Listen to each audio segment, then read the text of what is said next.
Bonsoir à toutes et à tous. Je vois que vous aimez toujours Jésus.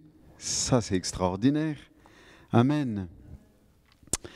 Eh bien, puisqu'on aime Jésus, vous avez la salutation de mon épouse qui n'a pas pu être avec moi, bien sûr, et aussi de mon fils Joseph de 11 ans. Il vous embrasse, il vous salue tous. Et donc, pensez à eux dans vos prières. C'est tellement important de prier pour les uns et les autres. Moi, je pense à vous, je prie souvent à vous. Et chaque fois quand je commence à prier, je vous vois, j'ai ce cœur. Et je prie pour Pierre et pour Louis, ça c'est sûr. Mais quand je prie, je sais il y a quelque chose qui se passe ici. Et combien ça fait plaisir de pouvoir penser les uns aux autres dans la prière. Alors, le message de ce soir, c'est prier avec efficacité. Donc, quelles sont les clés qui nous manquent, qu'on soit jeune ou pas jeune? Donc, je vais parler un peu sur ce principe-là. Mais avant cela, je vais prier. Bien-aimé tendre Père, merci. Quel honneur, quel privilège de pouvoir encore respirer une minute de plus. Pour tout ce temps que tu nous donnes. Merci, merci, merci, merci encore, mille merci pour ton cœur, pour ta générosité. Personne n'est semblable à toi. Merci de faire grâce, tes bien-aimés, du plus jeune au plus âgé. Seigneur, merci de ce que personne ne sort les mains vides. Ouvre leur intelligence, illumine les yeux de leur cœur pour qu'ils sachent quelle est l'espérance qui s'attache à ton appel. Quelle est l'infinie grandeur de ta richesse que tu as en réserve pour tous ces bien-aimés. C'est pourquoi j'amène toute leur pensée qui est captivée à autre chose, à ton obéissance.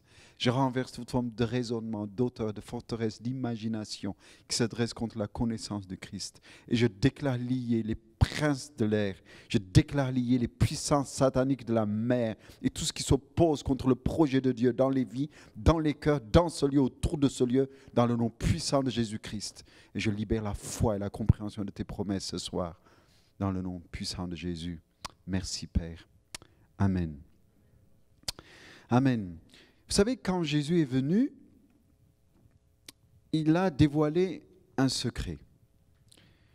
Et ce secret, c'est un secret qui était caché à l'humanité. Parce que, vous savez, le mot occulte, ça veut dire caché.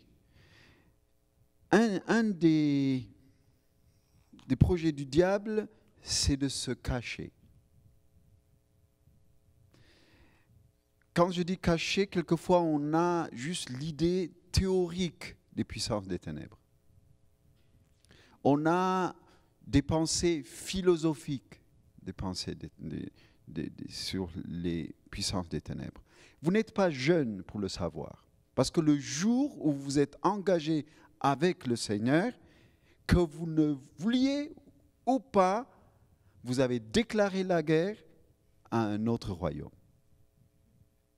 C'est pour ça que quand vous priez, il y a des luttes. Donc je vais vous expliquer comment faire et très simplement, on va travailler ça. Alors, vous ouvrez votre Bible, si vous avez votre Bible, dans Matthieu chapitre 12. Voilà, Jésus dit une chose. Quand Jésus est venu donc sur cette terre, il a dévoilé un secret, quelque chose qui était ignoré ou que les gens ne connaissaient pas. Matthieu chapitre 12, versets 24 à 27. Les pharisiens ayant entendu cela dire, cet homme ne chasse les démons que par Beelzéboul, prince des démons. Continue. Comme Jésus connaissait leurs pensées, il leur dit, tout royaume divisé contre lui-même est dévasté, et toute ville ou maison divisée contre elle-même ne peut subsister. Si Satan chasse Satan, il est divisé contre lui-même. Comment donc son royaume subsistera-t-il? Et si moi, je chasse les démons par Beelzéboul, vos fils, par qui les chassent-ils? C'est pourquoi ils seront eux-mêmes vos juges. Continue. Mais si c'est par l'Esprit de Dieu que je chasse les démons, le royaume de Dieu est donc venu vers vous. Oui, comment quelqu'un peut-il entrer dans la maison d'un homme fort et piller ses biens sans avoir auparavant lié cet homme fort? Alors seulement il pillera sa maison. Amen. Alors, ce texte nous dit, Jésus dévoile à ces gens qui étaient à son époque, il leur dit, il y a deux royaumes. Mais les deux royaumes sont invisibles. C'est pourquoi notre vrai problème, c'est parce qu'invisible, on croit qu'il n'y a rien. Ou quelquefois, on pense, c'est mon idée. Quelquefois même, on pense que c'est juste, oh, c'est une philosophie. Mon beau-frère, c'est un psychiatre. Un jour, il m'a dit, c'est psychologique. Parce que pour eux, ils ne pensent pas qu'il y a un autre monde.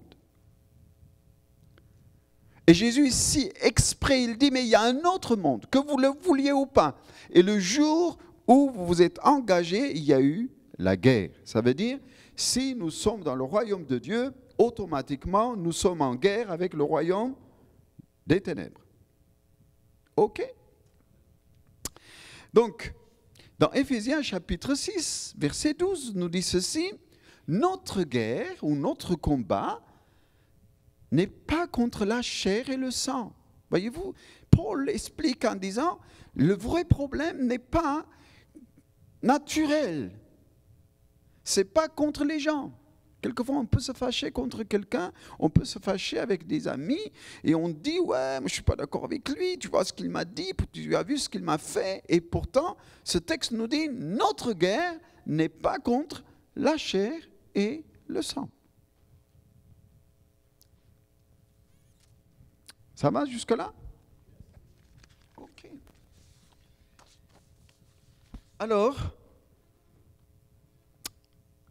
un jour, un homme qui s'appelle Daniel, dans l'Ancien Testament, a eu à cœur de chercher Dieu. En fait, Dieu réagit en proportion de ma réaction. Si toi, tu commences à chercher Dieu, la Bible nous dit, si tu me cherches, je me laisse, mais c'est toi qui commences. Si tu me cherches, je me laisse trouver. OK? Donc Daniel fait une chose étonnante. C'est pour ça ce mot que vous connaissez, vous savez, dans la Bible, il y a le mot mystère. Dans 2 Thessaloniciens, la Bible nous parle le mystère de l'iniquité. Moi, je dis, dans le mystère de l'iniquité, il y a deux secrets. Les deux secrets, c'est quoi? Premier secret, c'est le diable se cache. Il se cache, il se cache, il se cache. Il veut que vous l'ignorez. Si vous l'ignorez, si vous ne savez pas exactement qu'est-ce que c'est, eh bien, vous vous faites avoir. Vous pouvez être dans l'amertume, vous pouvez être dans le ressentiment, vous pouvez être dans la peur, vous pouvez être dans la crainte, parce qu'on l'ignore. Donc, un des secrets qu'il utilise, c'est se faire ignorer. C'est ça, un des mystères de l'iniquité. La deuxième chose qu'il fait, c'est quoi? C'est justement influencer. Aucun humain sur cette terre n'échappe de l'influence. Influencer. OK? Ça va?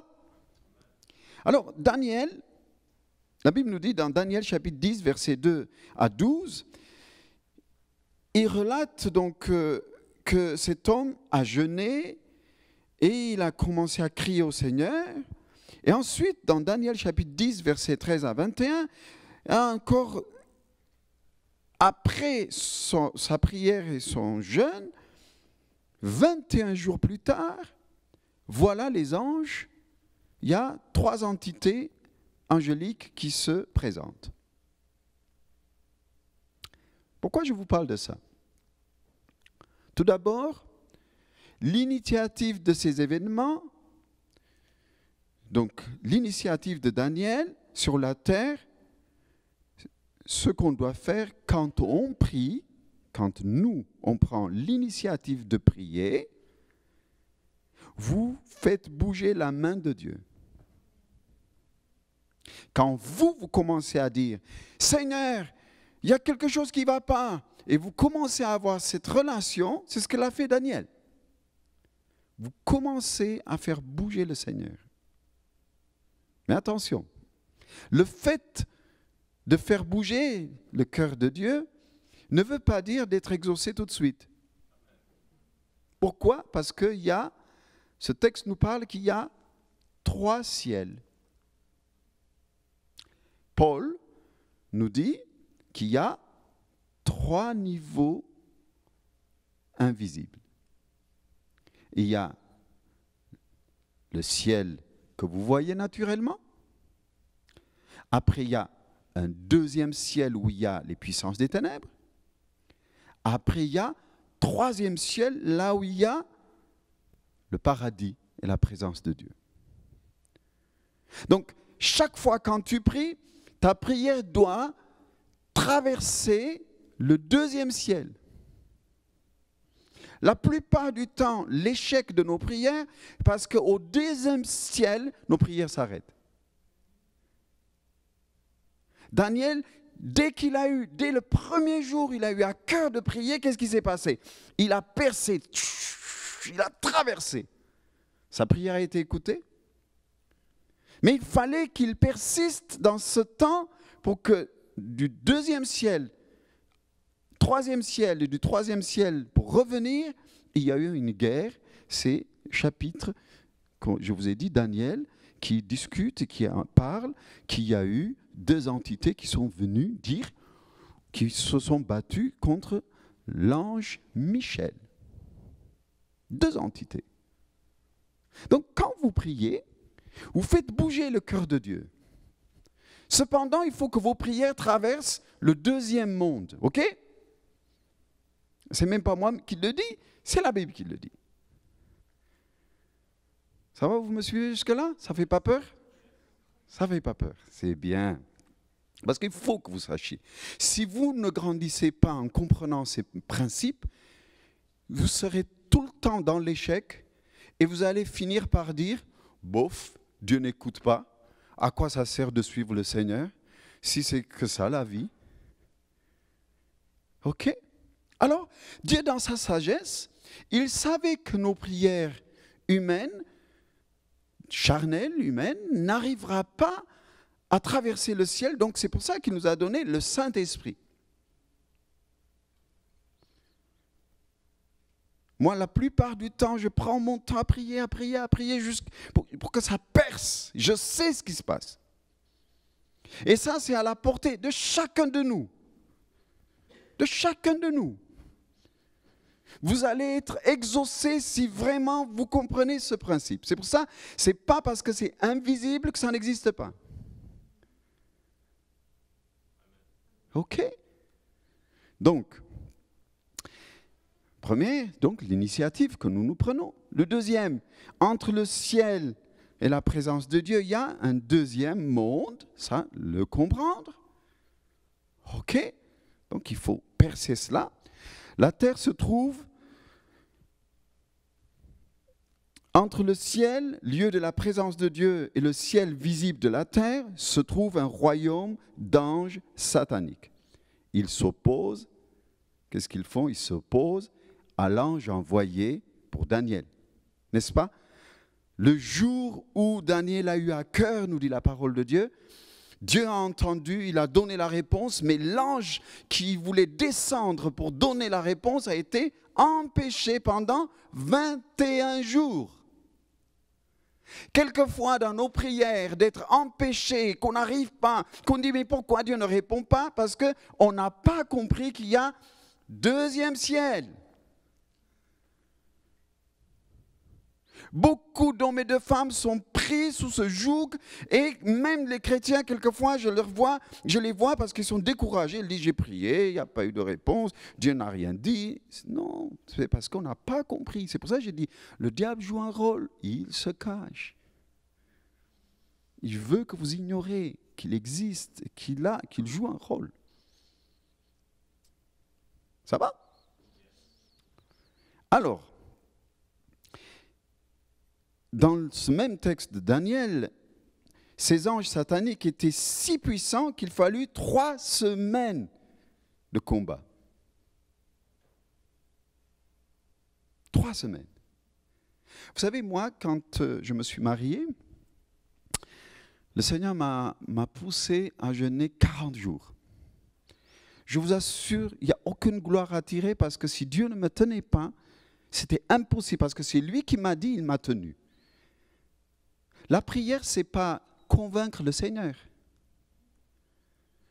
C'est prier quand vous l'avez entendu vous dire. Ok? Quand Dieu vous parle, vous le pouvez. C'est pour ça, si quelqu'un prie selon la volonté de Dieu, Dieu l'exauce. Les gens, ils pensent, prier, c'est manipuler Dieu. Non, tu ne peux pas. La Bible nous dit dans Jacques, il n'y a pas un nombre de variations en Dieu. Ça veut dire Dieu ne change pas à cause de ta prière. Il ne change pas d'avis à cause de ta prière. Ce n'est pas parce que tu pries qu'il va changer d'avis. Ce n'est pas parce que tu pries, il dit « Ah, je n'avais pas pensé à ça, tiens. » Eh oui, la plupart du temps, on croit comme ça. La meilleure chose à faire, c'est quoi? Seigneur, sur cette situation, qu'est-ce que tu dis? Qu'est-ce que tu dis? Comment dois-je prier? Moi, j'ai dit pour ma femme, j'ai dit, comment dois-je prier? Il m'a dit, tu prends 40 jours.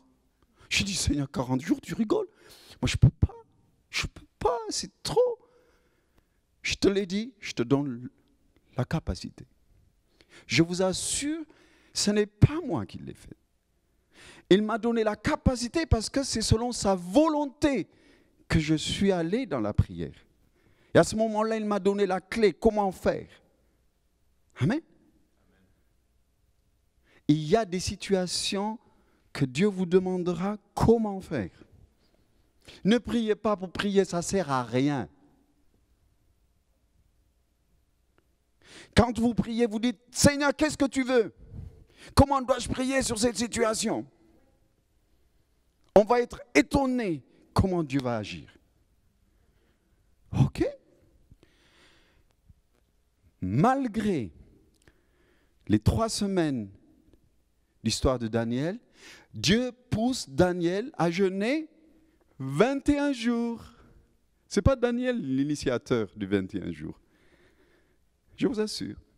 C'est Dieu qui lui a donné la force en lui disant, je réponds, tiens ferme, tiens ferme. Alors ce garçon a commencé à tenir.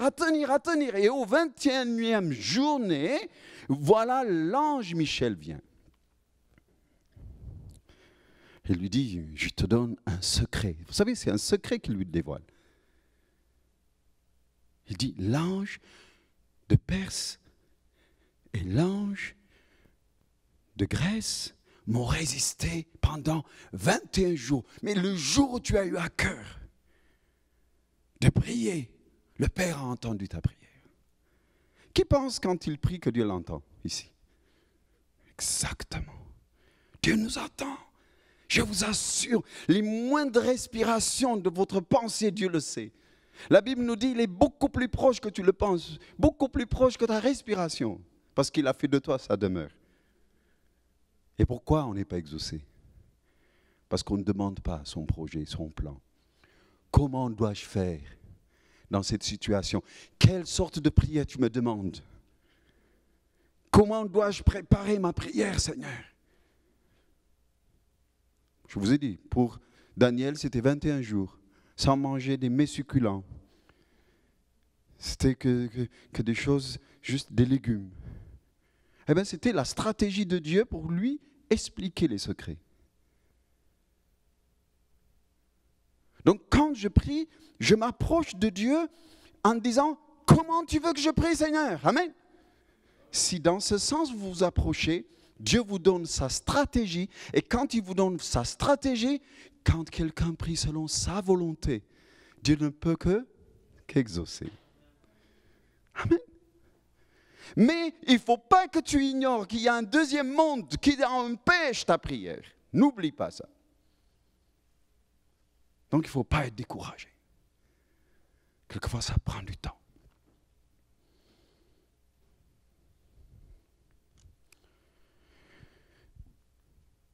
Dieu, pour briser ses puissances et pour les vaincre, ses oppositions, il fallait qu'il lui dévoile ce secret et que ça nous sert aujourd'hui pour nous de comprendre qu'il y a un deuxième ciel. La plupart du temps, les gens pensent que les anges déchus sont on ne sait pas où.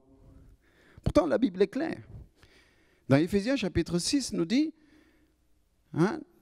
ces esprits de ténèbres qui sont dans les lieux célestes. Ok. Car nous n'avons pas lutté contre la chair et le sang, mais contre les dominations, contre les autorités, contre les princes de ce monde des ténèbres, contre les esprits méchants dans les lieux célestes.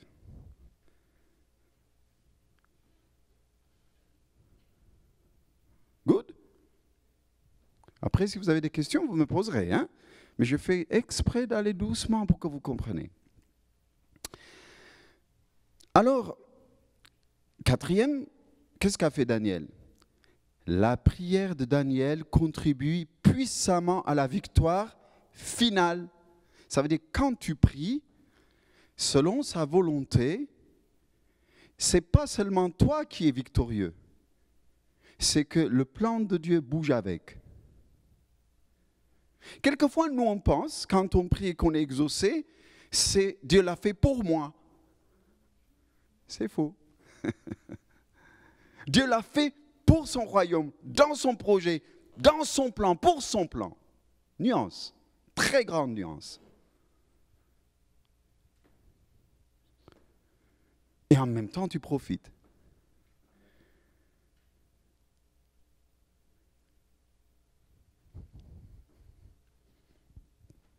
Alors, quelles sont les leçons qu'on tire? Nos prières peuvent mettre en mouvement les forces de Dieu dans le ciel. Parfois, Dieu entend que de la terre, nous prenions l'initiative. C'est pour ça, souvent, il n'y a pas de réponse. Parce que Dieu t'attend, Dieu t'attend, Dieu attend. Quelqu'un qui cherche le Seigneur pour lui dire « Comment dois-je prier pour cela, Seigneur ?» Maintenant, je vais vous expliquer quelque chose. Il y a deux sortes de chrétiens. Il y a les chrétiens dont Jésus est leur sauveur. Qu'est-ce que ça veut dire?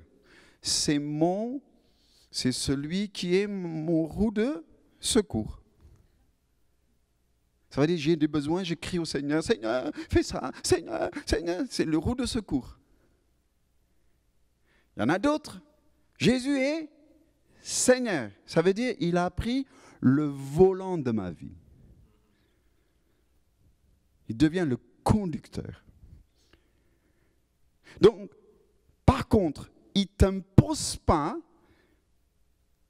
à être le Seigneur. C'est toi qui dois le choisir à devenir Seigneur. Nuance. Seulement quand il est Seigneur, il y a quelque chose qui se passe.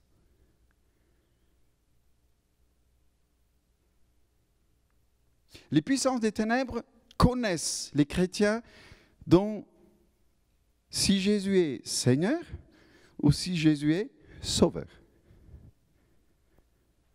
S'il n'est pas Seigneur, vos prières, elles sont égoïstes. Au début, ça marche. Quand on s'approche du Seigneur, n'est-ce pas? Mais après, ça ne marche plus. Et on peut lâcher en disant, ouais, ça marche quelquefois. Ça ne marche pas tout le temps. Et ce n'est pas la peine. Et Dieu nous attend au tournant pour être Seigneur. Nuance. Mais pourquoi Jésus est devenu Seigneur? Par la souffrance qu'il a subie. Ça veut dire, quand Jésus, pour être Seigneur, ça lui a coûté cher. Et c'est pour ça, souvent, quand on fait de Jésus notre Seigneur, il y a quelque chose qui se passe. Tout d'abord, dans la Bible, il y a deux mots. Adon, je ne sais pas si j'ai partagé ça dans le passé ici. Adon, ou le mot Adonai, qui signifie maître, ou bien Baal, dont Dieu refuse totalement de prendre ce nom, ça veut dire aussi maître et mari. Ça va? Donc, il y a 2 mots dans la Bible que vous trouvez, Adon ou Adonai, ou Baal, qui signifie aussi maître. Ou Baal, ça veut dire mari, chef. Mais Dieu refuse d'être appelé Baal. OK? Alors, s'il est Seigneur, il exige 4 choses. C'est après quoi, quand on prie, il y a quelque chose qui se passe. S'il est Seigneur, tout d'abord, il devient ton conseiller. Ça veut dire que tu peux lui poser des questions. Pour toute chose, tu lui demandes son conseil. C'est pour ça que j'ai dit tout à l'heure, on ne prie pas pour prier. Moi, avant de venir ici, j'ai dit, Seigneur, qu'est-ce que tu veux que je leur dise? Conseil. Allô, Seigneur, conseil. Ton conseil, ton conseil, ton conseil. Amen. Donc, s'il est Seigneur, tu lui demandes toujours son conseil dans tout ce que tu fais. C'est ça qui démontre qu'il est Seigneur. Mais c'est toi qui choisis qu'il devienne Seigneur. OK? Donc, chaque fois, avant de faire quoi que ce soit, Seigneur, qu'est-ce que tu me conseilles? Une fois, une personne me donnait un témoignage quand elle était jeune, à l'école. Elle avait beaucoup de cours à apprendre. Elle dit, Seigneur, qu'est-ce que tu me conseilles? Et le Seigneur, spécifiquement les cours et les leçons qu'elle devait prendre, il lui a dit. Elle a appris ce que Dieu lui a dit, et c'était tout ce qu'il lui a dit qu'il est arrivé en son examen. Parce qu'il est son conseiller. Si tu fais de Jésus ton Seigneur, tu écoutes son conseil. Quelquefois, il te dit, abandonne cette personne avec qui tu as des relations. S'il est Seigneur, si tu l'écoutes, ça marche. Quelquefois, il te dit, attention, je ne veux pas que tu dors trop tard la nuit. Est-ce que tu écoutes son conseil? Et pourtant, tu le sais, tu dis, oh, quelques minutes, allez, quelques minutes. Donc, il n'est pas un Seigneur. Si tu veux faire ce que toi tu veux, ben, il n'est pas Seigneur. Si je cherche son conseil, je dois obéir à son conseil. Amen. Et je t'assure, tu ne le regretteras pas. Ça, c'est la première chose à comprendre. Jésus est ton conseiller. Deuxième chose, si Jésus est vraiment ton Seigneur, qu'est-ce qui se passe? Il devient ton défenseur, ton avocat. C'est pour ça, quand quelquefois tu te sens culpabilisé, s'il est ton Seigneur, lui-même te défend, tu le sens. Il devient ton défenseur. Il ne te laissera pas sous l'emprise du malin. Il ne te laissera pas sur la culpabilité ou sur l'accablement. Il ne va pas te laisser sur le découragement. S'il est ton Seigneur. S'il n'est pas ton Seigneur, il ne peut pas être ton avocat. C'est pour ça dans Job, il dit, dans Job chapitre 9, verset 33, il dit, il n'y a pas entre nous d'arbitre qui pose sa main sur nous deux, disait Job. Ça veut dire, j'ai besoin d'un avocat. Donc, il devient ton avocat s'il est ton Seigneur.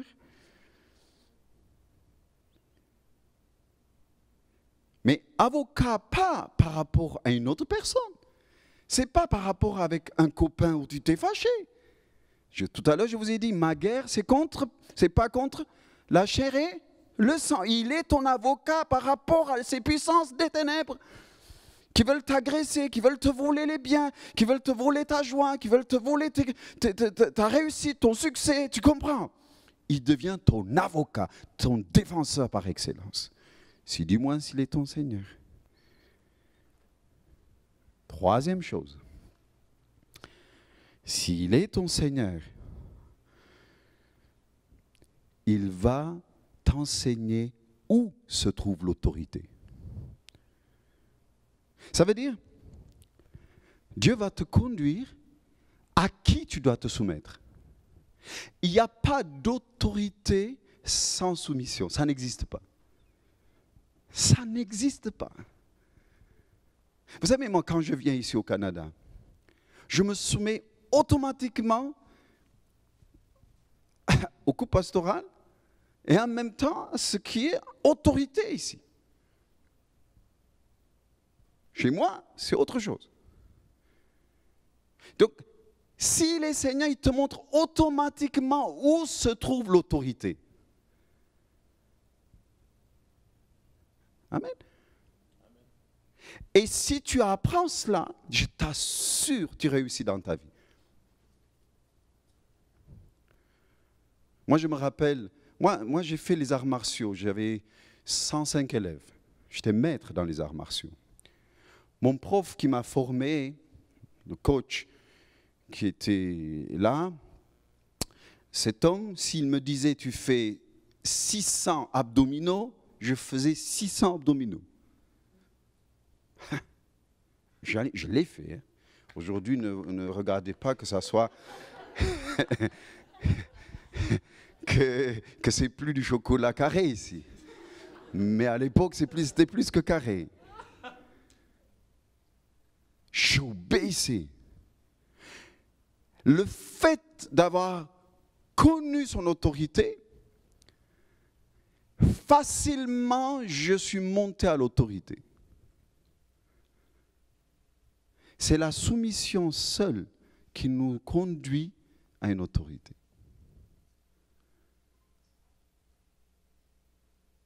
Ce que tu reconnais seul marche. Alors, à qui tu te soumets? À tes caprices? À ta colère? Ça dépend à qui on se soumet. Hein. Ce n'est pas obligatoirement seulement une personne. À mon idée à moi, à mes copains, à mes copines. À qui on se soumet? Vraiment, si on fait de Jésus notre Seigneur, il sait nous conduire à qui se soumettre. Mes parents spirituels qui m'ont formé, ils étaient autorités dans l'Église. Moi, je ne savais pas quelle place ils avaient. Et à l'époque, je me rappelle, un homme qui était un peu... Ça me faisait drôle parce qu'aujourd'hui, quand je le pense, c'était un juif, il est auprès du Seigneur actuellement. C'était un juif et comme moi je suis du côté de mon père d'origine juive, il m'avait beaucoup aimé, on était souvent assis ensemble. Mais cet homme dormait en pleine réunion. Il s'endort comme ça. Il mettait les lunettes, il fait comme ça. Et moi je le regardais, il s'appelait Serge. Et moi, je l'aimais tellement cet homme. Quand je le voyais s'endormir, j'ai dit, bon, c'est parce qu'il est âgé, donc c'est pas un problème. Je ne tenais pas compte. Et un jour, c'est mes parents spirituels qui sont devenus plus tard. Il m'a dit, il ne faut pas que tu ailles les voir. Ça m'a choqué. Parce que juste, je lui ai dit, quand ce couple prie, oh, j'aimerais prier comme eux. Je lui ai dit ça. En fait, le diable a mis la jalousie dans son cœur. Il m'a dit, surtout ne t'approche pas d'eux. Moi, c'était la première fois que j'entends quelqu'un qui critique une autre personne. Moi, j'étais là parce que, comme j'avais fait les arts martiaux, le respect, c'est le respect. Parole, c'est parole. Et là, voilà que un jour, il était absent. Je rentrais dans l'église. Ma mère spirituelle, qui est devenue plus tard, elle se tourne et dit, jeune homme, venez s'asseoir à côté de nous. Oh, j'étais content. Je suis allé m'asseoir à côté d'eux. Elle a pris ma main comme ça, elle a prié, et la présence de Dieu m'a visité d'une façon magnifique. Waouh! J'ai dit, je vais raconter ça à Serge. Vous savez, alors, le mardi soir, on avait des réunions. Et ce jour-là, je suis venu lui dire, Serge, tu sais, je suis allé s'asseoir avec ce couple et comme ça, il y avait la présence de Dieu qui m'a touché, tout ça et tout ça. Il me dit, malheureux. Surtout, ne va pas si jamais ils t'invitent à manger chez eux. Je dis, qu'est-ce qu'il raconte? Vous vous rendez compte comment ça se passe? Alors, en plus, ma mère spirituelle, elle m'a dit, vous allez me répondre la semaine prochaine si on vous invitait à la maison. J'ai dit oui. J'avais dit, pourquoi pas? Le dimanche arrive, ma mère spirituelle vient et me dit, alors jeune homme, vous n'allez pas manger avec nous aujourd'hui? Je dis, non. On m'a dit qu'il ne faut pas venir chez vous. Quelle ânerie! J'étais comme ça. J'ai dit, on m'a dit qu'il ne faut pas venir chez vous. Il me dit, c'est qui vous a dit ça? Je dis, non, je ne vais pas vous le dire. Il me dit, au nom de Jésus, vous me le dites. J'ai dit, ne le racontez pas, c'est Serge. Oh là là là là là là. Elle est partie le dire au pasteur. Et le pasteur est venu, il m'a dit, Monsieur Teferi, écoutez bien. J'ai dit oui. Il m'a dit, cet homme a été viré de beaucoup d'églises. Moi, je l'ai accueilli chez nous. Je sais qu'il vient s'occuper de tous les jeunes agneaux qui rentrent dans l'église. Tu vois souvent. Des jeunes agneaux qui rentrent dans l'église, il y a ces gens qui sont comme des loups qui sont là. Bam, ils attrapent. Le diable savait qu'il y avait un appel sur ma vie. Vous comprenez? Et il était là, il tenait à ma gorge. Heureusement, Dieu a été bon à mon égard. Il m'a dit, ce couple, son ministère dans l'église, je ne savais pas, moi. J'avais 1 an et demi ou 2 ans dans le Seigneur. Je ne savais pas qui était qui exactement. Je voyais que le pasteur, et lui, ce qu'il disait, c'était parole d'évangile pour moi. Je ne le remettais pas en question. Il m'a dit, vous soumettez à ce couple, ils vont vous former. J'ai dit, d'accord. Et c'était fini ce jour-là avec Serge.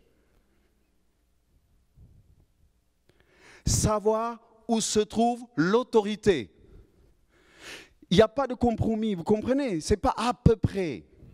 Attention, je vous assure. Pour avoir de l'autorité sur les puissances des ténèbres, il faut comprendre. Il faut que Jésus soit Seigneur, véritablement Seigneur. Où se trouve l'autorité? Jésus fait ça tout le temps. Quand tu fais de lui ton Seigneur, il te montre ça. Où se trouve l'autorité? Parce que si tu ne te soumets pas à un humain que tu vois, tu ne peux pas te soumettre à Jésus que tu ne vois pas de tes yeux. Tu ne peux pas. Tu ne peux pas. Alors, il y a des gens qui veulent un peu être spirituels. Ils vous disent, oui, moi, je me soumets à Dieu. Tu parles. Tu parles, ça ne marche pas. Ça ne marche pas. Dieu te teste avec les autorités que Dieu te met. Votre autorité ici, des jeunes, c'est eux. Alors, on se soumet. On ne comprend pas, ce n'est pas grave, on se soumet. Vous comprenez tout, vous? Vous comprenez comment une fleur est jaune, l'autre est rouge, l'autre est verte? C'est la même chose. On se soumet. Et je vous assure, la soumission nous fait grandir et nous amène plus loin. Et ça ferme la bouche du diable. Son autorité est brisée sur vos vies. OK? 4e. Si Jésus est ton Seigneur, il est Seigneur aussi de tes finances. Tout à l'heure, quand tu partageais, j'ai dit, tiens, elle donne une partie de ce que je veux dire. Pourquoi de tes finances? Je t'explique. Dans la Bible, quand Abraham a amené la Sainte Seine, Melchisédek a amené quoi? Quand Abraham a amené la dîme, Melchisédek il a amené quoi? La Sainte Seine. Il a amené le pain et le vin. C'était un échange. Melchisédek amène le pain et le vin. Abraham a amené la dîme. Moi, je dis une chose. Si tu prends la Sainte Seine sans donner ta dîme, eh bien, repens-toi. Tu ne peux pas le dissocier. 24 heures, dans les 24 heures que Dieu te donne, plus de 8 heures tu mets ta vie. Un des noms du Seigneur, vous savez c'est qui? C'est, quand on voit, il dit, à toi l'honneur, à toi la gloire, à toi la richesse. Ça veut dire à toi les finances. S'il est Seigneur, il parle le Seigneur de toute la richesse.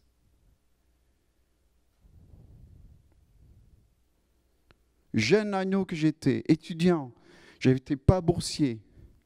Je travaillais avec les communistes qui m'aidaient à l'époque, à l'université où j'allais. Quelquefois, ça ne me suffisait pas, mais ma dîme, c'était ma dîme. Je devais prendre 2 bus.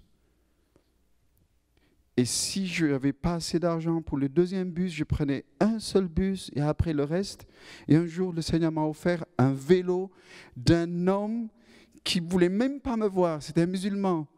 Chaque fois que j'allais chez lui, je parlais, je partageais la parole. Il s'énervait. Et il me posait des questions, il me coinçait. Je rentrais à la maison, je lisais encore ma Bible, je trouvais des réponses, je venais. Un jour, il m'a dit, je ne veux plus que tu viennes à la maison. Je lui ai dit d'accord, et c'est lui qui m'a offert le premier vélo. Même de ton ennemi, disons, de celui qui peut être contre toi, Dieu changera sa vie et son cœur. J'avais mon vieux vélo, mais je n'avais plus besoin de payer le bus. Il faut qu'il soit le Seigneur de tes finances. Pourquoi? C'est là qu'on te teste, là où ton cœur est attaché. S'il est Seigneur, tu n'as pas peur. Ta priorité, ce n'est pas l'argent, c'est le maître. Le maître sait que tu as besoin de finances. Le maître sait. La Bible nous dit, votre Père sait, n'est-ce pas? Ton Père sait que tu as besoin de toi. Ton Père sait que tu as besoin des habits. Ton Père sait que tu as besoin d'un véhicule pour se déplacer. Ton Père sait. Mais il faut que tu lui prouves qu'il est ton Seigneur. À ce moment seul, face aux ténèbres, tu peux tenir tête. Ils ne peuvent plus discuter avec toi. Amen. Pour atteindre le trône de Dieu, notre prière doit passer par le royaume satanique dans les lieux célestes. Par conséquent, elle doit revêtir d'une puissance surnaturelle, car le royaume de Dieu ne consiste pas en paroles, mais en puissance, nous dit 1 Corinthiens chapitre 4, verset 20. Notre prière doit donc être soutenue par la louange et la reconnaissance, ce que vous allez faire. Amen. Alors, après avoir prié, on le remercie comme si on l'avait déjà. OK? C'est ce qu'on va faire ce soir, juste courtement. Le jeûne. Est-ce qu'il y a des gens ici qui jeûnent au moins une fois une fois par mois? Une fois tous les 2 mois? Une fois tous les 3 mois? Hein, les enfants, les jeunes? Pas des enfants, c'est des jeunes. Le jeûne n'est pas facultatif. La Bible nous dit, lorsque vous priez, lorsque vous jeûnez, je vous assure, quand vous posez la question, Seigneur, que dois-je faire? Moi, ça fait 31 ans que je suis converti. Dieu m'en est témoin, je ne me rappelle pas une semaine où je n'ai pas jeûné la journée, une fois par semaine. Au moins une fois par semaine. Je ne m'en rappelle pas. Ce n'est pas une soirée d'habitude, c'est parce qu'il me l'a dit. Tef, le jeûne et la prière n'est pas facultative. C'est écrit lorsque. Ce n'est pas si. C'est lorsque tu jeûnes, lorsque tu pries. Dans Matthieu 6, vous le trouvez. 5. OK. Demandez-le au Seigneur. Seigneur, qu'est-ce que tu penses de ça? Tef nous a dit qu'il faut jeûner, mais qu'est-ce que tu dis à moi personnellement? Ça peut être une fois par mois. À moi, il m'a dit une fois par semaine. Donc ça fait 31 ans que je le fais. que je sois n'importe où. Je prends la journée et je dis, non, aujourd'hui je ne mange pas.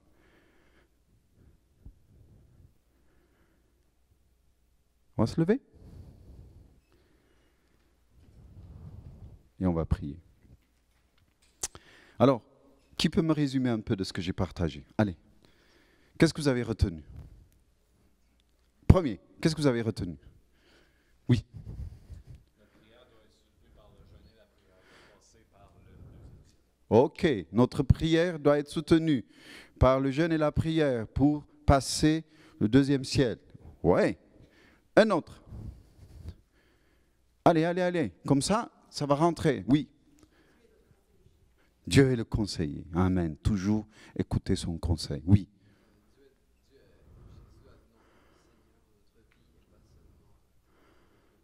Voilà. N'est pas notre roue de secours seulement. Il n'est pas que sauveur. Si tu fais de lui son Seigneur, voilà les preuves. Première preuve, j'avais dit tout à l'heure, c'est quoi? Il est notre conseiller. Deuxième, il est notre avocat, notre défenseur. Bravo. Troisième, il est? Voilà, il nous montre où se trouve l'autorité. C'est lui qui va nous diriger où je trouve l'autorité. Quatrième, il est le Seigneur de nos finances. Si ces quatre choses vous avez compris, il y a une autorité qui se met en place à l'intérieur de vous. Ok? Ok. Qu'est-ce que j'ai dit aussi? Il y a autre chose que j'ai dit aussi.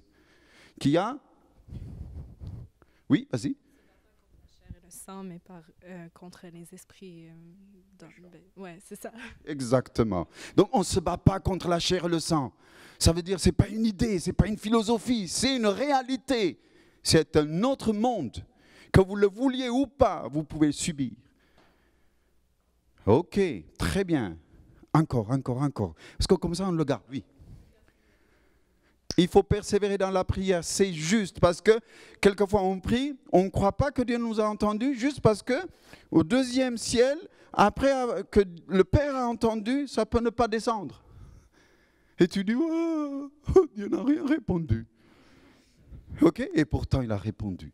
Il faut persévérer jusqu'au bout, ne pas lâcher le morceau, oui. Ah, exactement, il faut louer après avoir prié, bravo fille. Ça, c'est excellent. Toujours, après avoir demandé, vous savez, Jésus, qu'est-ce qu'il dit? Pour moi, je sais que le Père m'exauce toujours. S'il l'a dit, Jean chapitre 17 nous dit, tu es aimé d'une même manière que Jésus. Parce que Jésus a prié en disant, Père, aime-les comme tu m'as aimé. Il est exaucé. Donc, je suis aimé d'une même manière que Jésus. Amen.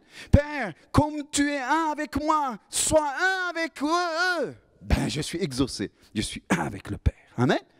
Et avec Jésus. Donc cette mentalité est très très bien. Ça c'est excellent ce que tu as dit. Ok. Encore d'autres choses que vous avez compris. Oui.